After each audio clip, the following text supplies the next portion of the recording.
Queen Elizabeth made her first public appearance in months today at the service of Thanksgiving for her husband, Prince Philip, the Duke of Edinburgh. They had been married for over 73 years when he passed away last year on April 9th. And so it was a deeply emotional service. And this is the first time really that they've been able to gather all the extended royals, not only from the British royal family, but those from across Europe, the Duke's family in Greece and Denmark. And so it was really an emotional service and a great way to remember the Duke and all those people who he has served over his decades-long service. And so last year when the Duke died, they did have a funeral service for him, but it was very small. It was limited to about 30 people. And so this was his basically immediate family, just one or two members of his kind of extended family. Then you have like Prime Minister Boris Johnson and a handful of his closest aides and advisors were able to attend this service. And that's because of the COVID related protocols. They were limited to 30. And so it was really just kind of a sad, somber event. And it kind of really, I think it took the public's breath away a bit. Seeing the pictures of the Queen sitting there by herself. I mean, she is in her mid-90s. Her rock of 73 years has passed away. And she wasn't even allowed to have kind of the dignity, the support of her other family members sitting close by her. I believe it was her son, Prince Andrew, the Duke of York, who was sitting closest to her. And so it was really just a sad, sad moment. And so this is an opportunity not only for the Queen to continue remembering her husband who passed away just about a year ago, but for basically the extended royals all together and remember one of the bedrocks of the monarchy. And so it was a really fantastic service. And what was, I think, probably gave the public a bit of a pep, or at least to me, I was excited when I first saw this, is that because of the service and the small gathering, basically it was limited to children and grandchildren. But for this service today, we got to see his great-grandchildren attend. So when I first saw pictures of Peter Phillips, so this is Princess Anne's son, and Zara Phillips, who is Princess Anne's daughter, so actually she's Zara Phillips Tyndall, they came in with their Peter Phillips has two daughters, Savannah and Isla. And so they came in, and then Zara brought her daughter and her husband. So her daughter is Mia, her husband is Mike Tyndall, and they came in together. And so I'm like, okay, I know this is happening. I bet you the Cambridge kids are going to come. And yes, we did get the Cambridge children. So Prince George and Princess Charlotte made kind of their first big royal appearance. Obviously, they've been on the balcony at the Trooping of the Colors. They've also been to the Christmas at Sandringham. They had their first one in 2019. And so, but this was really an opportunity for them to kind of start getting a feel for what this whole royal world is really like. Obviously, they get bits and pieces here and there from their parents. They've been on royal tours, but very kind of limited interactions. And so this was their first time to attend, I think, kind of a kind of a big grown-up event for the two of them. And so they looked, there was a really sweet moment where Catherine smiled at Charlotte and Charlotte returned the smile, because they've both been very serious at any kind of events that they're at. Prince George especially, he seems shy and serious, much like his father, which is very cute to see. He has very much that oldest child. And so it was lovely that they were able to go in and attend, because you really need those deep kind of family connections. So in addition to kind of the general royal family, so we also had Prince Edward and his children. So Prince Edward is married to Sophie, and they have their children, Lady Louise and Viscount and Severin James. And so they were there in attendance as well. You have Prince Andrew, who was in attendance and escorted the Queen in. Then you have Princess Anne and her husband, Timothy Lawrence. And then you have kind of the extended family. So this is the Earl of Snowdon. So this is Princess Margaret's son. He was there with his two children. Lady Chateau, she was there with her two children. And you kind of go on and on, like the Queen's cousins were there, the Duke of Kent, the Duke of Gloucester, and, you know, some of their children and grandchildren. And so really it was kind of an extended royal event in that way, which they didn't get for his initial funeral. And so I'll pop in some pictures, and I got one from the Daily Mail that kind of shows who everybody is, because I don't think I could probably create something that explained it, but it would take me too long. And I want to get this video out. And then we also had the foreign royals. So kind of one of the great things, well, not the great, but one of the things about kind of funerals and weddings is that it really does bring people together, people who wouldn't normally kind of attend. Obviously, this one had one very, very noticeable exception, But so we had the King and Queen of Sweden. So that's King Carl Gustaf and his wife Sylvia attended, in addition to the King and Queen of the Netherlands. So that's King Wilhelm Alexander and his wife Maxima. His mother, Princess Beatrix, also attended, and she was actually the queen of her country. And so the Netherlands has a system where they voluntarily abdicate at a certain time. So she is in her 80s and she decided to abdicate to her son about 10 years ago. And so him and his wife attended, and she attended as well because she is quite close to Her Majesty, and she's lost her husband. It was several, I think well over a decade ago before I started royal watching. So I think 10, 15, 20 years ago, he passed away. And then you also have Queen Margarite of Denmark, and she actually lost her husband as well not too long ago. She's in her 70s, I believe, I'm pretty sure. And so her husband died a couple of years ago. And she just celebrated her 50th year on the throne, her golden jubilee. And so she is quite close to Her Majesty. And the King and Queen of Norway were supposed to attend, but King Harald tested positive for COVID, and Queen Sonja, I'm not sure about her status, but they made the decision not to attend. Obviously, Her Majesty's health is probably very, very precarious right now, and so people want to be as protective as possible. The King and Queen of Spain also arrived, King Philippe and Queen Letizia. Letizia looked gorgeous. I love the simplicity of this gown. And also Lady Gabriella Windsor looked incredible. She always looks so sophisticated, polished, elegant, kind of has that real regalness that sometimes only really kind of the blood royals have. And so there were a couple other foreign royals as well, most notably probably Albert of Monaco. He was without his wife, Princess Charlene, who has been in treatment for quite a while. And then you also had the Crown Prince of Greece and his mother, the Queen of Greece, and his wife, the Crown Princess of Greece. They attended. The Duke of Edinburgh was originally a Prince of Greece and Denmark, and so there's some family connections there. So it was great to see them there, and some of the Duke's extended family attended as well, which he, for the most part, were unable to attend before. And he was allegedly quite close to them. I believe it was some of his nieces and nephews, and so he has led such a legacy. And in attendance at this service as well were 700 of his charities, and so every charity was represented. All his old staff was there. One broadcaster interviewed one of his protection officers. So take a look to this little clip of this interview. It was an emotional service. It was very emotional. I mean, I worked for Prince Philip for 14 years and travelled the world with him. So did a lot of things with him, and obviously deeply missed him when he died. So it was fantastic to be able to come today and pay our respects. What was he like as a man? What was he like to work for? He was an absolute blessing. He can be abrupt, he could be rude, but he was the most caring man you could possibly meet. I'll give you a couple of examples. My son, when he was 16, had cancer.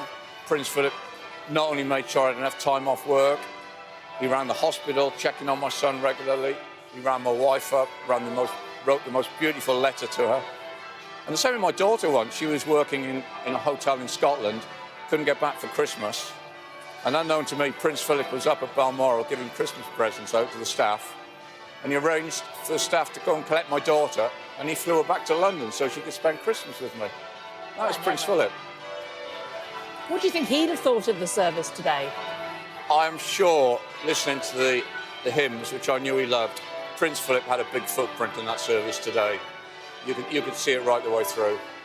All right, guys, isn't that great?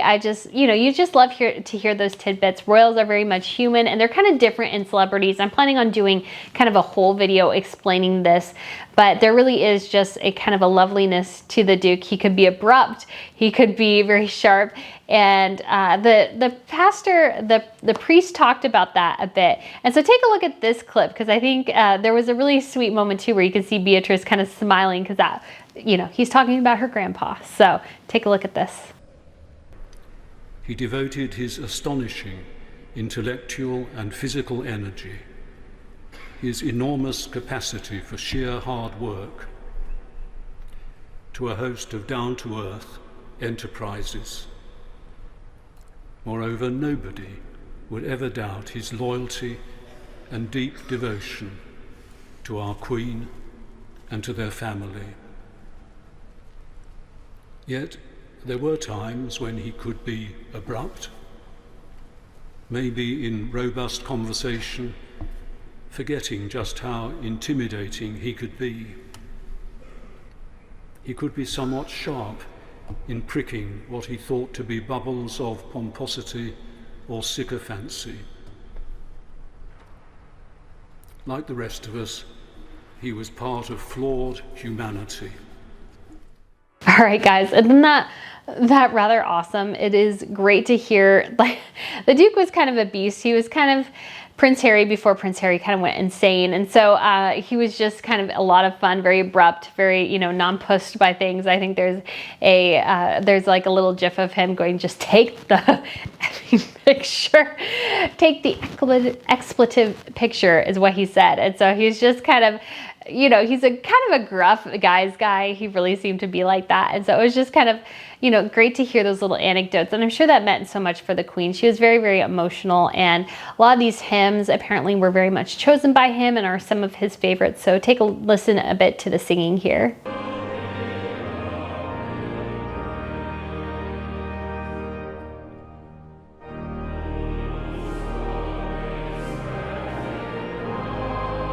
All right, guys. I mean, if you've never been to a cathedral, there's really nothing like it. The acoustics are incredible.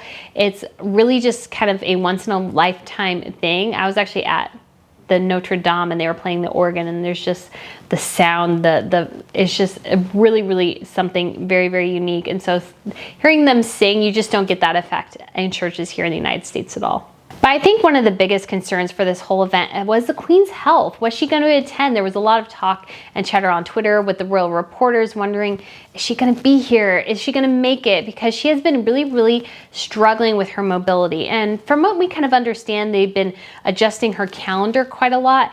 And apparently it sounds like she is really getting by mostly oftentimes with a wheelchair. And so she is not very mobile. She even made a comment about this when she was speaking to two members of the Ministry of Defense. She was like, I'm sorry, I can't move very well. And so she is going to be 96 next month. She is a very elderly woman, and they were really worried about getting her from Windsor Castle, which is now her home, permanent home, back to Westminster Abbey in London. It's not like a terribly long drive, but it is a bit of a trek, especially for somebody that age. Sitting, not being able to move, it just becomes very much more difficult for them. And so she was able to arrive at the church, and she went through a side entrance. But kind of some of the biggest consternation about this was that Prince Andrew was the one who escorted her to her seat.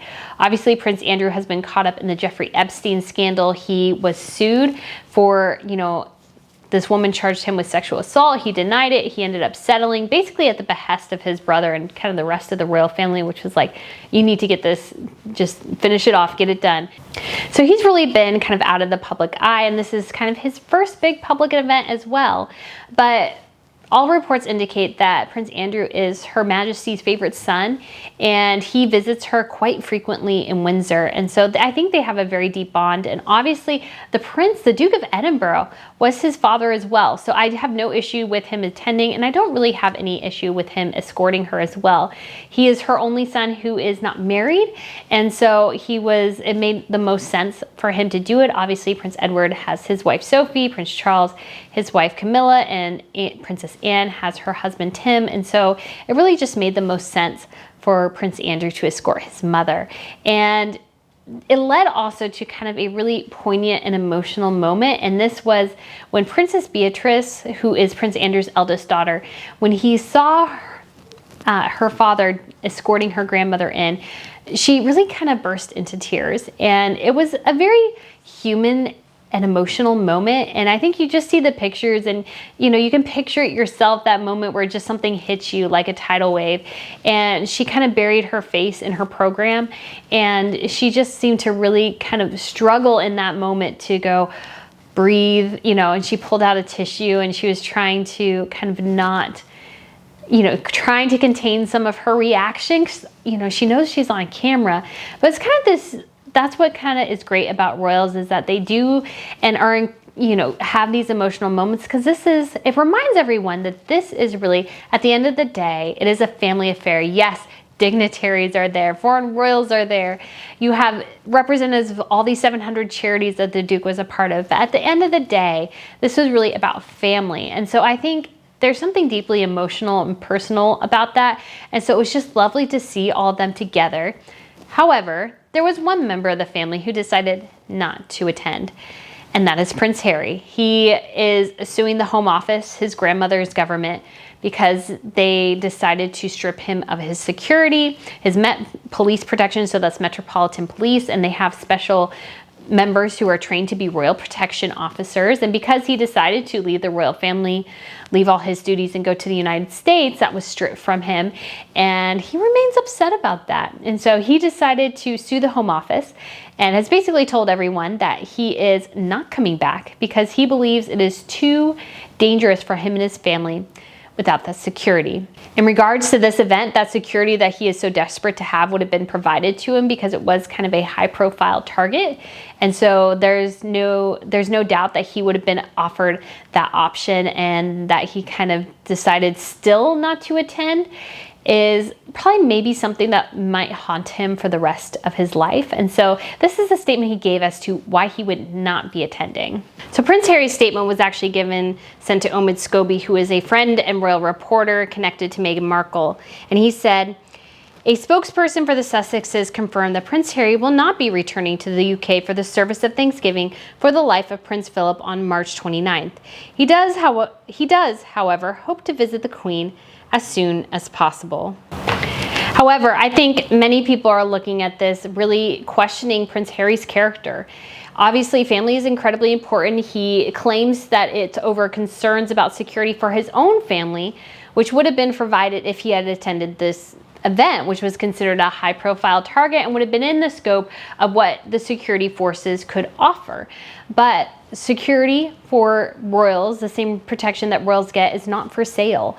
And as a member of the royal family that stepped back, he lost that right. And he is suing his grandmother's government over it. He's suing the Daily Mail for reporting on it. And so really at the end of the day, I think Prince Harry comes out looking the worst. You see the entire royal family gathered. You see the emotional Beatrice just heartbroken over the loss of her grandfather. And Prince Harry is nowhere to be found. And so I think when people look back on this event, they'll remember Harry as somebody who kind of abandoned his family, abandoned his duty, and he will be the worse for wear for it. I don't know why exactly he decided not to attend, except for to try to turn the screws to the royal family, to try to get them to reinstate the security he wants so badly, even though I believe it is not even within their power to do what he wants them to do. They can't reestablish security because obviously kind of, you know, the government has to look at it from a business cost perspective. They cannot fund the security of a man who does not live in their country. Even if they could, for example, offer it while he's there, they can't do that all the time as he offers no benefit to them. So that might sound harsh, but that's, you know, you have to look at it from a business sense. He offers them no benefit. He's not doing any charity work there, really, or anything like that. That's not for personal gain. He is there to make money, and he is perfectly happy to go to the Netherlands next month for the Invictus Games, but he refuses to go back to the UK and visit his grandmother. And this may be a mistake he regrets for the rest of his life, as if Beatrice's reaction is anything to go by. Perhaps Her Majesty's health is not very good right now, and Harry may lose out on the opportunity not only to see his grandmother in person one more time, but introduce her to his children, Archie and Lilibet. They may never get to meet her, and Harry only has himself to blame. And so, guys, let me know what you think about this video. Obviously, this is kind of a somber and sober event, but it was lovely to see so many royals and kind of introduce you guys all to the extended royal family if you guys haven't heard about them before. And it was just lovely to see. This is basically the biggest royal gathering since the pandemic in terms of all the foreign royals being together. The British are kind of in their own island. around and kind of stay away from sometimes more of the larger events. Sophie and Edward are often the ones that go to basically all the royal weddings and birthdays, because a lot of the royals have kind of big birthday celebrations with tiaras and, you know, kind of multi-day celebrations. We don't get them in the UK. We get the Trooping of the Colours, which is great, but, you know, foreign events where all the royals come and there's tiaras and parties and stuff, it's just kind of fun to watch all the fashion. And so this was kind of a sign that, you know, in a sad way, that things are finally getting back to normal. And it was lovely to see. And it's such a bummer that Prince Harry was not there. And I think not only will he regret the mistake, but I don't think his public image will ever recover from ditching his grandmother, especially if she passes away within the next 6 months. There's no way back for him. Actually, I feel like Prince Andrew has a better shot now than Prince Harry, believe it or not. So guys, let me know what you think. Let me know what you think of the Queen's health, and I look forward to seeing you guys again very soon. Bye.